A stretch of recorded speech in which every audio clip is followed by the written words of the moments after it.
here is an example of fennel, and it's in the section of remedy and regimen books that talk about foods. And this tells you the benefits of fennel. That you eat the seed, it's going to restrain your flux, and it's going to soothe any sort of heartburn or problems with your stomach.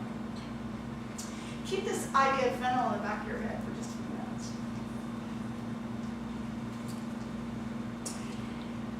Now, we all suffer from the common cold. And everybody wants to know how to cure it. When I started to run across this particular remedy for the common cold, I kept thinking back to, any of you recall the Beverly Hillbillies? And the banker, Mr. Drysdale, was talking to Granny one day, and she said, "Oh, I have a cure for the common cold." And he got all excited, and he thought he had the perfect remedy, and all it was sort of moonshine. And she said, "Oh yeah, just drink this 3 times a day and rest for a week, and you'll feel better." And then he realized that not really a cure. This manuscript, again in the National Library of Medicine, dates from around 1320.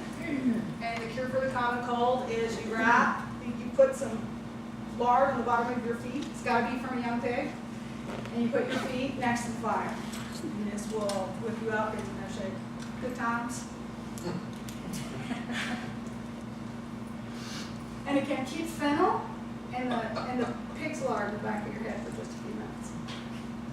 Tracing Thomas Eliot. What this means is Thomas Eliot is one of the authors of the books that I look at a lot. He's more well known as being a friend of Thomas More and in the More circle. He's better known for writing a book, a political and educational treatise called The Book of the Governor.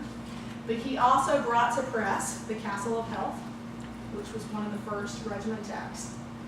And why I call this slide Tracing Thomas Eliot is the more I read printed text from that era, and the more manuscripts that I read, his name kept popping up.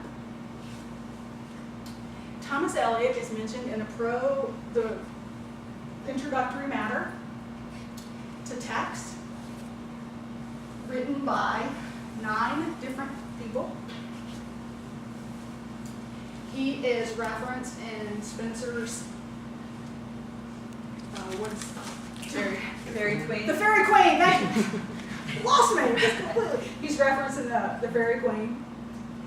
He is also written in a series of very interesting manuscripts owned by some of the most well-read and well-regarded folks in the early modern era. Name Francis Bacon, you anything to you? Thomas Brown, John Dee.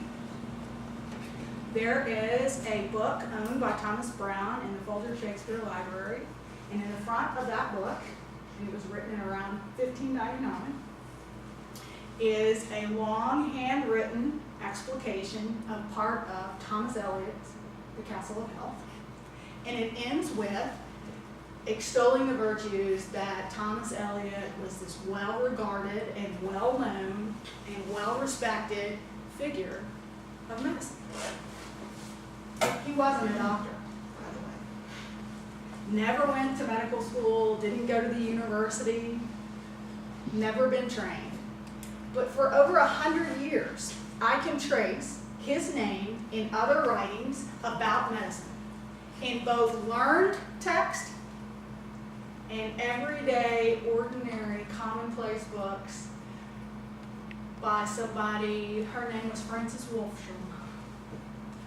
She had a whole series of commonplace books about her own private remedies. She willed those, as well as her collection of remedy and regimen books, which numbered 7, which was an awful lot for that period of time. She willed them to her son. But in one of her commonplace books, she talks about Eliot and his theories. So as tracing Eliot all the way through, we begin to get an understanding that this common everyday knowledge really is authenticated and validated. So vernacular knowledge shows this precariousness of life and death. What's amazing to me is it has this long, remarkable, very stable history. The remedies and regimens didn't change a whole lot. The basic foundation of them always stayed the same. Yes, you can find 100 different remedies to solve a problem in the eyes with different ingredients, but part of that has to do with the different temperaments of the body. Jana and I probably don't need the same remedy because we have different bodies. So this interconnection of knowledge was intimately connected to the body and the cultural systems. And it was validated. Maybe not in traditional ways that we think of today, but it was validated and circulated and codified and carries through. And here's where we're jumping forward again. It connects to our modern conceptions of holistic healing and wellness, and therapeutics, and herbalist again. All back in fashion, if it ever went out of fashion. This is my father. Curing the common cold again. If you'll think back, we're just going to smear some pig's lard on the bottom of your feet. When I went home last year, my father was over the moon. He was very excited. He comes flying out of the kitchen with this book. He says, "You got to read this."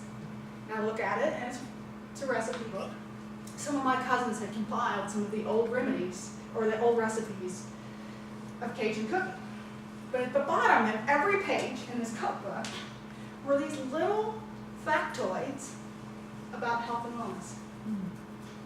About halfway through, at the very bottom of one of the pages, there was a cure for a common cold. To where you wrap your feet in bacon and you put a hot water bottle down by your feet. So here we are, 500 years apart. This kind of idea of smearing pig's lard on the bottom of your feet that we all talk about is still there. And it's still validated and authenticated and circulated. And my father swears by it. Thank God he didn't do that to us when we were little. And here's this notion of fennel again. This information was in a supplement in my newspaper when I was in grad school. And when I saw it, it was like, oh my God, that's the exact same thing. It is. Thomas Eliot was talking about chewing the fennel seed. Here we chew it, or we make it in a tea, and it prevents the same thing. The knowledge has not gone away. It's just circulated in very different ways, and it's a very different kind of knowledge than we generally expect when it comes to scientific medicine. So we go all the way through. It's 500 years. Vernacular knowledge is not wrong. It is not less. And it has been proven. The key about articulating episteme, using these texts and tracking it through and seeing how vernacular knowledge circulates, is showing that it is knowledge in its own right, validated and just as sophisticated as other more scientific theories. It's not that it's less, it's just other. Questions? Comments? Yes, Lee. I had the occasion a week or so ago to watch the film Mandingo, which I think is set in your neck of the woods, and based on a novel 20 years before. And the plantation owner suffers from, I think, rheumatism, and the cure is to place his feet on a slave boy who lies at his feet. He puts his feet on the boy for an extended period of time. Is that It would have to be heat coming from that, and servants did do that. It kind of went out of favor. That was more of an Arabic tradition from what little I've gathered from reading Arabic.